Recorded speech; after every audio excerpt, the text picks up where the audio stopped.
आपल्या लोकांची आपली वाहिनी एबीडी न्यूज मराठी। प्रत्येक स्त्रीच्या तोंडी असलेलं एकच नाव रंग creation. Ulhasnagar camp number 2 Gajanan arcade मधील हेच ते दालन। गेल्या अनेक वर्षापासून साड्यांची परंपरा आणि ग्राहकांचा विश्वास जपणारे ठिकाण।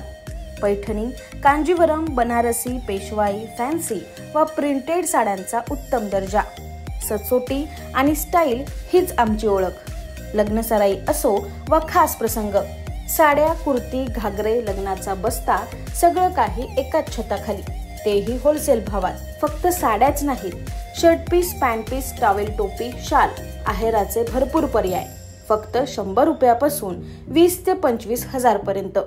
तर मग वाट कसली पाहताय, जाऊन लवकर भेट द्या रंग क्रिएशनला। उल्हासनगर कॅम्प 2 मधील 24 नंबर शाळा परिसरात बंजारा विकास परिषद येथे बालाजी मित्र मंडळाचा गरबा आहे।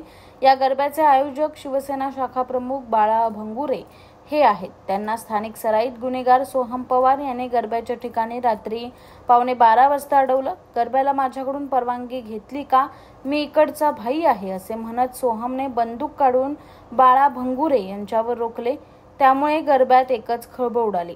बाळाच्या भावाने मध्यस्थी करीत त्यांना वाचवलंय, मात्र चिडलेल्या सोहमने दहशत माजवण्यासाठी त्याच्याकडच्या बंदुकीतून हवेत 2 गोळ्या झाडल्या।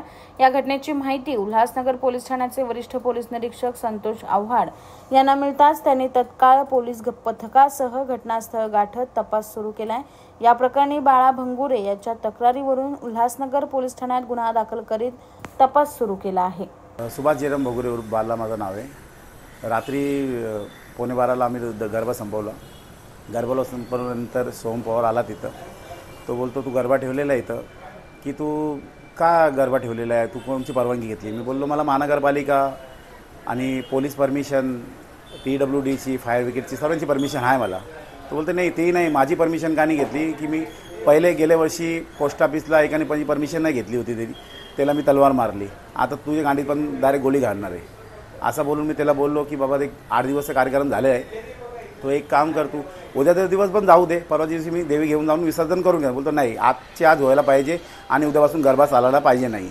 तर मी बोललो की ठीक आहे, थोडा बोलूया। नाही बोलतो, बोलूया नाही, निघ इथून आणि बंद कर बोलतो। तर मी त्याला बोललो की नाही एक दिवस थांब। तर ते वाद झाले आणि मला बोलतो डायरेक्ट गोळी घालली। त्यांनी पिस्टल काढली आणि माझी छातीवर टाकली। तर हा माझा भाऊ होता, त्यांनी डायरेक्ट बोलला की त्याला कशाला मारतोय। तर माझ्या भाऊनी थोडं मला वाचून घेतलं। तर मग पूर्ण पब्लिक गोळा झाली तिथं। गोळा झाल्यानंतर लोकांनी थोडं वावा केली, तर थोडं बाहेर निघून गेला। मग त्यांनी हवेमध्ये 2 फायरिंग केली त्यांनी। आपल्या शहरातील ताज्या घडामोडी पाहण्यासाठी आपल्या एबीडी न्यूज मराठी चॅनलला सबस्क्राईब करा आणि लाईक शेअर करून पहा शहरातील ताज्या घडामोडी थेट मोबाईलवर।